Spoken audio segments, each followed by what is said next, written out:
आज हम जानेंगे कि सीता माता ने कौवे को श्राप क्यों दिया। हम जानते हैं कि जब माता सीता जी अयोध्या से वनवास में थीं, तब वहां के जीव जंतु भी उनके साथ रहते थे। सबके मन में उनका आदर और प्रेम था। परंतु एक बार ऐसा हुआ जिससे हमें सीख मिलती है। एक कौवा था जो अक्सर झूठ बोलता और दूसरों के काम में हस्तक्षेप करता। वह जंगल में अन्य जीवों को भ्रमित करता और कभी कभी लोगों को भी धोखा देता। जब माता सीता जी का वनवास कठिनाइयों भरा था, तब ये कौवा आया और झूठा संदेश फैलाया।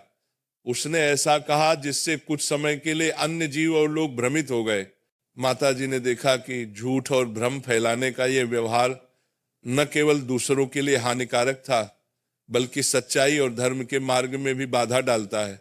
इसलिए माता जी ने उस कौवे को श्राप दिया। उन्होंने कहा, हे कौवे, जो तुम झूठ फैलाओगे, तुम्हारा रंग काला रहेगा और हमेशा आकाश में उड़ते हुए सतर्क रहोगे। इस श्राप का अर्थ केवल दंड नहीं था, बल्कि एक शिक्षा भी थी।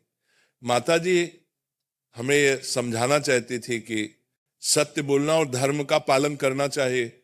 झूठ और छल से कभी भी लाभ नहीं मिलता, और जो जीव दूसरों को भ्रमित करता है वह स्वयं कठिनाइयों में फंसता है। भक्तों, यही कारण है कि आज भी कौवे का रंग काला है और वह आकाश में उड़ते हुए सतर्क रहता है। इस कथा से हमें यह सीखना चाहिए कि सत्य और धर्म का मार्ग हमेशा बनाए रखना चाहिए और कभी भी झूठ, छल या दूसरों को भ्रमित करने वाले कार्य नहीं करने चाहिए। तो हे भक्तों, ध्यान रखें, जीवन में चाहे कितनी भी कठिनाई क्यों ना आए, सत्य और धर्म का पालन हमें हमेशा माता के आशीर्वाद की ओर ले जाता है। जय सीता माता।